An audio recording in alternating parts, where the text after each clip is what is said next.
All right, so LinkedIn.com is easy and intuitive to use. So if you haven't signed up for an account yet, please do so. And LinkedIn will actually guide you how to get started. I'm not going to teach you how to use LinkedIn. It's pretty intuitive. If you know how to use a browser, you know how to use LinkedIn. Okay.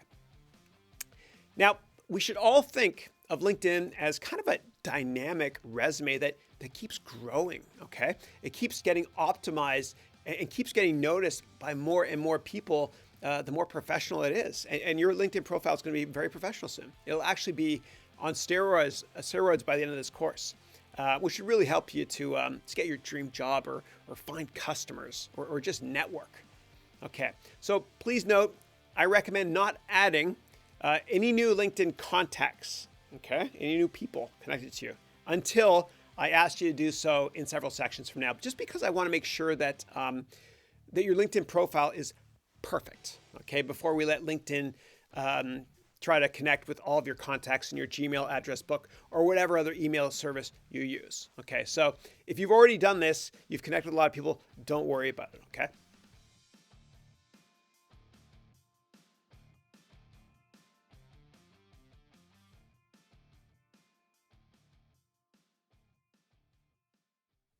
Let's discuss creating or improving your LinkedIn profile using your resume. So on the bottom here, we have the sample resume for Mary Swanson. On the top, we have Mary Swanson's LinkedIn profile, okay? We created her profile in the exact same top to down order that we did for her resume, right? Meaning starting with her strengths, which is her work experience, and then education below that, and then personal and other items below that, okay? So if you had your education listed on your resume first, because you think it's more impressive than your work experience, or if you're still in school, then you can also list your education first in your LinkedIn profile. Okay, this is so easy. All we're gonna do is just copy and paste from your resume, okay? So we start with work experience. Then we add education, and then we add personal or other. So now you can see that I am connected to this person on LinkedIn, okay? As I wrote in the notes field some details about our first meeting. And only I can see this and not Mary or anyone else, okay? So I want you to please make notes like I have here, okay? After all of your job interviews and all your meetings with potential customers or actual customers, okay? So you can impress the heck out of them or use that information later for whatever reason, okay? So Mary's actually received a recommendation from me, okay? And you can connect to Mary if you want online, and hopefully she'll accept your, accept your LinkedIn connection later, okay? And we'll talk about recommendations in much more detail later, okay? So I wrote a recommendation for her, okay? It's a pretend account, obviously. Okay, so Mary added the maximum 50 skills that her contacts can click on to endorse her.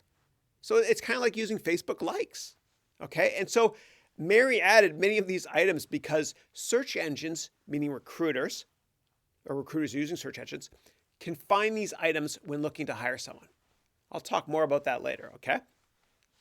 So here are the 50 endorsements, okay? And what we usually do is, at least on my profile, I start with the most important ones listed first that I want people to click like on so I can get over 99, which is the maximum amount you can have. And the stuff that's already ranked high, I sometimes put it lower, right? Because it's all about getting more likes, whatever. It's a game, okay? So sort it any way you want to. So this is what Mary did. She led with the endorsements she wants recruiters to notice first, meaning her experience at Enron 2, which is regulatory compliance, right? Management, equity research, polo, poetry, and then NASCAR. They all go hand in hand, okay? Kidding. Okay, so other people can even add endorsements to your profile, which you have to approve first, okay? So I added a bunch of additional endorsements to Mary's profile, which we in the industry refer to as endorsement bombing, as follows, okay? So I endorse Mary for basketry, unfair competition, cat sitting, worst case analysis, stretching, snakes, planes, of course, that movie, you know, dentures, breaking things, crackers, cookies, pushing the envelope, opening the envelope, closing the envelope, counting, small talk, big talk, medium talk, I don't know, order taking, javelin, eating, snacks, chewing gum, Halloween, Memes, of course. Drinking water, the opposite of whatever, and smoothies. Okay. Oh, there's more. Sorry. Showers, breathing, medical marijuana, non-medical marijuana as well. Okay. Non-medical other drugs, jump rope, unicorn, Royal Caribbean, motor starting, Pokemon poetry. That'll get her noticed. Putting out fires, not putting out fires. We don't want to be biased. Yellow belt, kindness, non-kindness, and LinkedIn endorsement bombing, which you can't see there. Okay. Okay. So on a less serious note, we're going to cover how to do this and how to receive written recommendations later. I'll also show you soon why we need to include SEO, which is search engine optimized keywords in your profile, several different locations. I'll explain what all this means in a lot of detail later.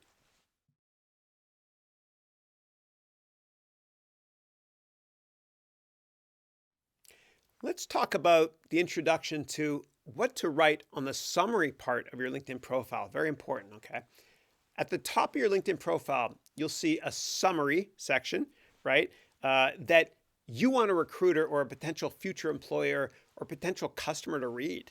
And quite often people will call me before I give speeches and they'll say, Chris, where's your bio? And sometimes I'll say, well, just go to my LinkedIn profile and copy it from the summary section, that sort of thing, okay? So you need to list in this summary section, which again goes near the top of your LinkedIn profile, you need to list, number one, your strengths, okay? Number two, what you have done that's impressive and unique, okay? And interesting. Number three, what your professional passion and goals are so that recruiters and other people can see what you're focused on. Checklist and questions to answer that'll really help you write your LinkedIn summary. Okay, so think about how you'd answer the following questions about you, which will really help you to create an incredibly impactful summary section on your LinkedIn account, okay? Number one, who is the type of person that you want to read your LinkedIn summary? You got to decide, is it a recruiter? For a job in an industry you don't work in right now. Is it an executive from another company that you want to work for? Is it a potential customer? Is it another type of person? Is it the admissions director at a university? Whatever. Just know your focus, okay? Who's your customer, right? Know your customer. Number two, what have you done that's impressive in your life, or I should say most impressive? Number three, what have you done that's most unique in your life? Four, what have you done that's interesting in your life? And number five, I want you to use an impressive statistic about one of your accomplishments. Like maybe you ran a marathon in this time, or you came 8th in the Boston Marathon, or you came first in whatever. Just list a number. You need a statistic there, right? 6, what are you most passionate about in your life, right? Number 7, what is something personal about you that's different, okay? Because you want to stand out. Number 8, do you have any impressive images or documents or links to articles that are written about you or by you, etc.? And you can actually, and this is optional, but you can include a couple of images of you, or documents or articles you've been quoted in, or books you've written, or whatever it is, right? So you can take a look at mine. I think I've added about 4. Don't do more than 4. It looks kind of overdone and silly if you do. Okay. Number 9, what are a few powerful words you might want to start a summary with, okay? And just please choose words that make a reader want to read your entire profile, okay? Think of it like when you applied to get into school. If you went to school and your first essay you wrote, remember the first paragraph the admissions director was going to read? Remember how much time you spent on that in the first sentence, the first word? Okay. Number 10, what do you want to do with the rest of your life? 11, what charities are most important to you? 12, what is the one thing you want to change about the business world? What do you want to disrupt? Okay. 13, what keywords do you think recruiters will enter into a search engine on LinkedIn or Google, whatever, and find you in the search results? I want you to think like the person on the other end of that phone or the other side of the table, always in business, okay? And I'll give you a ton of tips on search engine optimization and where to include keywords in your profile, that sort of thing. I'll teach you a lot of tricks. Putting it all together and writing your summary. Okay. So picture yourself giving a keynote speech right now at an industry event in an industry that you're very passionate about. There's 10,000 people at this event that you're presenting to. It's awesome. Now, the people in attendance are either recruiters for your dream job or potential customers of yours. Since you're the keynote speaker, somebody's going to introduce you before you speak, okay? Now, they have 300 words or less to introduce you. And they're so incredibly grateful that you're giving the keynote. So they want to give an impressive introduction of you. Okay, so again, whenever I do keynotes and I'm asked for the bio, I just tell them to just please go and look at my LinkedIn summary section there. Okay. Now, remember that the person introducing you needs access to your bio. So start writing this bio right now. And please keep in mind that recruiters and people that might want to hire you are in the audience of that keynote. Okay, they're all there. So please pause this video and resume playing this video once you've written 300 or fewer words for your summary or bio. Pause it now, please.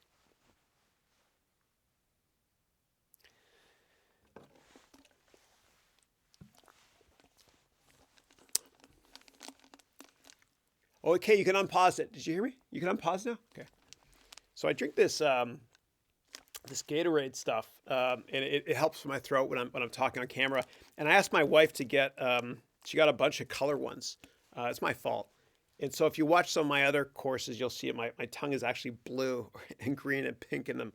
So anyway, so clear. This is clear ice flavor. It works well. Okay. Okay. Okay, you can unpause now. Okay, just kidding. Sorry. All right. Okay, next step is to make sure that your bios only has 3 or 4 sentences per paragraph, okay? Your less is more. So again, my editor at Inc. Magazine, he always wants me to have 3 sentences or less. Sometimes I do 4, but I try to do 3, okay? So pause me and address this, okay? And unpause me when you made sure that each paragraph has 3 to 4 sentences maximum each.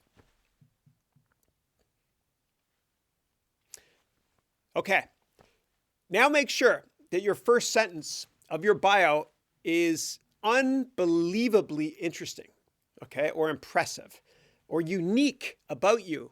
You know, what makes the reader want to pay attention to you during your keynote instead of just looking at their iPhone or Android device, okay, which is what my students do when I'm teaching, okay?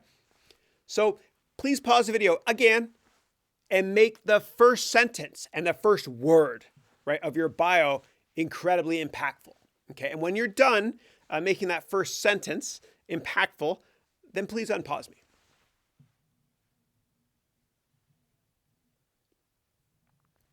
Okay, now last step, and this is completely optional. At the end of the bio, write down the best way for people to contact you, like your email address. Let's talk about adding more work, more education, and more personal items and more bullet points to your profile. We're going to add more depth now, okay? You've got a great structure now for your LinkedIn profile. It looks a lot like your resume. We're going to add more stuff now, okay? So as we know, making a one-page resume is really difficult because there's so many more items we want to add to it, but we just can't, right? But LinkedIn is different. Your LinkedIn profile is obviously much longer than your resume. So what we can do is add more details, and you almost want to. I mean, you don't want to make it too verbose, too long, whatever, but you want to include a lot of keywords, okay? In a lot of different locations. And I'll explain that in more detail. Don't overdo it though, because LinkedIn will know, okay? That their search engine, their algorithm picks it up if you overdo it, and then you'll get pushed down the rankings. I'll explain this in much more detail soon. So as a guideline, I want you to have 7 or fewer bullets on your LinkedIn profile for each work, education, and personal section. Try maybe 3 or 4 or 5, right? But try not to have more than 7. It gets too long, and people end up only reading the first couple anyway. Okay, so we can add new work, new education, and new personal sections as well. And of course, we sort all the items with most recent item listed first and the oldest one listed last. So I recommend adding as many sections as you want, as search engines will pick up on all the information. And we'll talk about keywords in a lot of detail soon. And if you want, you can even consider adding your high school if you think that this has the potential of helping you network better. Adding a professional photo, also called a headshot, to your LinkedIn profile. You don't have to hire a professional to add a professional looking headshot to your profile. If you want, you can do it, and they charge about $100 per hour, which is ridiculous. If you've done family photos, which I have, then please copy and paste your head from the family photo, which is what I did. Okay, I'm the dad, I'm the father that is in hardly any of the pictures because I'm the one that takes them all, which is usually the case. Okay, so make sure you're smiling a bit in your profile picture, and never look too serious. Don't smile too much, or look like Jim Carrey or Mary, sorry, but just smile a little bit, right? And just you want to come across as kind of pleasant, engaging, friendly, easy to talk to, the opposite of me, right? So a little smile. Don't look too serious, okay? What you can do is, if you want, you can have a friend take a semi-formal picture of you outside with good enough lighting, okay? I prefer a relaxing setting, which is what I had in the background in my profile picture. We did it in a park, just the family. But do whatever you want to, okay? Lastly, if you don't know what type of picture to take, and you're applying to a company, or you want to apply to a certain company or a certain type of company, you can just look at LinkedIn profiles of people that have the job you want. Adding recommendations to your LinkedIn profile. Why and how to ask for recommendations. And who should you ask? Some of the most successful CEOs or startup founders I've invested in venture capital have a gazillion recommendations, right, on their LinkedIn profile. And chances are they ask these people to write them for them, okay? And you got to do the same thing as well, right? It's like anything else in life. You'll never get it if you don't ask. You'll never get a raise at a company unless you ask. You'll never get a promotion unless you ask. It's just the way it works. I know it sounds weird. You think I'm going to go and work really hard and they'll notice me and then I'll get promoted and they'll give me a raise. No, you got to ask. It's out there right now. Similarly, you'll never get recognition or a recommendation, of course, unless you ask. And so you want the recommendation to be something that recruiters or potential employers will read and really be impressed by, okay? So you want to have the people writing your recommendations to include keywords that recruiters will search for in LinkedIn. Let me say that again.